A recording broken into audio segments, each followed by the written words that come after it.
Hoje, George Michael, artista sobre o qual, nunca me hei de esquecer isto, sobre o qual me lembro de ouvir um colega meu de escola dizer: quer ser como este gajo, que ele deve andar com todas as miúdas que quer. E de facto houve uma altura na vida de George Michael que isso aconteceu. Foi, mas depois acabou.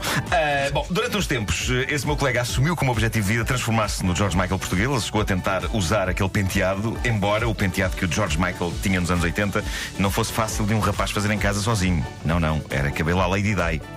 E requeria mão profissional. É verdade. Era uma espécie de uma não sei o nome. Mise, não sei. Mas pronto, laca. Muita laca. Este meu colega queria ser o George Michael para ter todas as miúdas e mais alguma. Eu não sei o que é feito dele, mas creio que se ele se tivesse tornado no George Michael português, nós se calhar tínhamos ouvido falar dele por esta altura. Talvez. Bom, George Michael, há dois no fundo. Há o da fase Wham e o da fase a solo. A fase a solo começou em 1987 com um álbum chamado Faith, que é o disco que faz a ponte entre os dois Jorge Miguéis. Mas foi em 1990 que o novo George Michael se apresentou ao mundo com um disco fantástico chamado Listen Without Prejudice Volume 1. O título é bastante autoexplicativo. Ouça Sem Preconceitos, volume 1. É o momento em que ele diz: ok, eu fui o tipo que fez o Wake Me Up Before You Go Go, mas isto agora é toda uma outra coisa e por isso façam o favor de ouvir. A reviravolta vinha assinalada por uma canção que tinha o mesmo nome que uma famosa canção dos Wham, que era o Freedom. Lembram-se do Freedom dos Wham?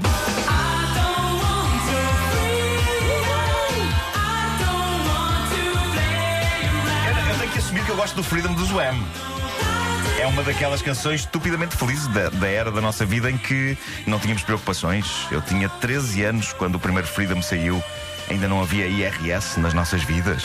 Não havia pagamentos à segurança social. Não havia prazos. Havia a matemática do 7º ano, que para mim foi um pesadelo. Mas estávamos longe das inquietações da idade adulta.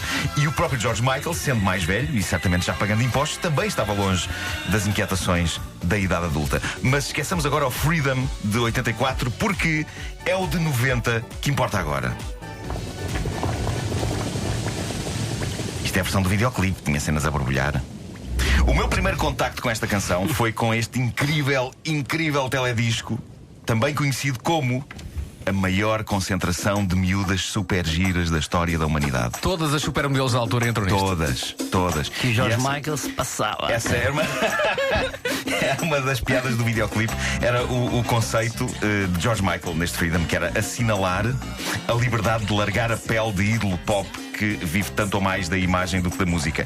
Pela primeira vez na carreira dele, aí estava um videoclipe em que ele não aparecia, apesar de ter estado todos os dias nas filmagens. Era o fim do menino bonito dos Wham e nada melhor para transmitir essa ideia do que ele desaparecer e entregar a letra da canção a este Dream Team de supermodelos. Lembram-se quem eram elas todas? Cindy Crawford. Era, sim senhora. Naomi Campbell. Era. Linda Evangelista. Era. Chrissy Turlington. Era, sim senhora. Faltam quantas? Falta uma. Eu não fixei, mas o Vasco, como se vê, sabe o nome de Helena todas. Christensen. Não, era a Tatiana Patitz. Patitz. Como é que eu me esqueci da Patitz? Espalhadas. É uma dor que eu tenho aqui. Umas pessoas têm hepatite. É uma maçada. Hepatite B. E elas aí estavam espalhadas pelas várias divisórias de um casarão em Londres, nas mais variadas situações, fazendo playback desta canção. Eu adorei este álbum. Este álbum é incrível. Este álbum Olha, é existe o volume incrível. 2? Não existe o volume Não 2. existe ou não? Porque depois aconteceu chatice. Já vou falar disso. Uma das mensagens era esta. Tinha desaparecido o George Michael do tempo dos Wham, mas ainda havia outra. Dada a altura de cada vez que é cantada a palavra Freedom no videoclipe, hão de reparar que algumas coisas desatam a explodir. Uma O jukebox. o casaco de cabedal do George Michael, a jukebox, uma guitarra, objetos clássicos dos tempos do disco anterior, o Faith. E é uma pena porque eu adorava ter uma jukebox na minha cave e ver aquela a explodir deprime-me sempre. Oh, só, não queria dava. Era isso, não era? Para estar a fazer as coisas. Caramba. Bom, o videoclipe ainda hoje é uma obra-prima. É realizado por David Fincher, o homem que mais tarde faria filmes como o Seven, sério? o É Fight do Club. Fincher? O Fincher começou por ser realizador e a de rede videoclipes. social. Tão bom. Sim, eu não sabia que este era dele. Das primeiras coisas que ele fez. Eu tinha 19 anos quando vi pela primeira vez o vídeo de Freedom 90 e não tinha namorada, e por isso este videoclipe embaciava-me os óculos. Sério. Eu tenho Já de admitir. tinhas óculos, não? Já tinha. Eu tenho óculos há muito Ele tempo. nasceu com óculos. A mãe ainda hoje queixa. Sim, foi uma. tanto. Ainda por cima naquela altura os óculos eram grandes. Perceba uma graduação. Mas eu tenho de admitir que às vezes pensava: e se de repente eu caísse ali dentro daquela casa, só eu com elas, e a fechadura da porta avariava-se, e não conseguíamos sair, e não havia telefones para ligar para a fábrica de chaves do areeiro? Fantasias. Fantasias. De notar que eu era tão tímido que até na minha fantasia eu tinha a noção de que poderia não acontecer nada entre mim e elas. Na minha fantasia, muitas vezes acabávamos apenas todos a jogar à bisca. Eu e elas. Por muita vontade que eu tivesse que acontecesse mais alguma coisa. Eu sempre fui bastante realista nas minhas fantasias, não é? Sim, sim. Muito realista. É claro que particularmente fascinante neste videoclipe era a Cindy Crawford, nua dentro de uma banheira vazia. Embora ao mesmo tempo eu pensasse, deve estar com frio. Se eu lá estivesse, tapava-a com um toalhão e ela apaixonava-se por mim.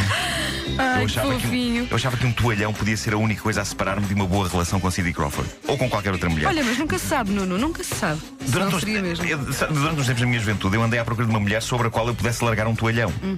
É a minha ideia de romance. Bom, apesar de ser um grande disco, Listen Without Prejudice Volume 1 acabou por ter um final triste. O disco foi um êxito na Inglaterra natal do George Michael, mas não conseguiu o grande objetivo dele, que era tornar-se gigante na América. Na América as vendas ficaram muito aquém do esperado e isso acabou por gerar a famosa zaragata entre George Michael e a sua editora, a Sony. Ele acusou a Sony de não o apoiar devidamente e por isso ele acabou por estar 6 anos sem gravar nada de novo. O disco seguinte era o Older e só saiu em 1996. E acho que é no videoclipe do Fast Love, que é o primeiro single do Older, se não estou em erro. Sim. Ele aparece de fones, não é? Sim. E quando se vira, são fones da Sony, mas em vez de Sony está phony. É verdade, esse detalhe é maravilhoso. Então, toma lá. Olha que belo refrão.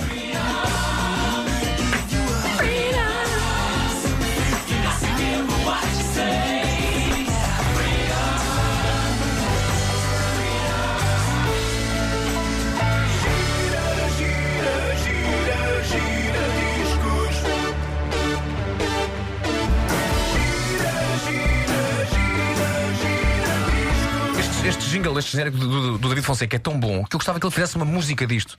A versão extended. Mas que tivesse uma letra, uma canção sobre giradiscos. Portanto, É isso. David, é isso. faz isso. David, Está lançado o desafio. Ok? Segunda-feira. Tem que Obrigado. ter.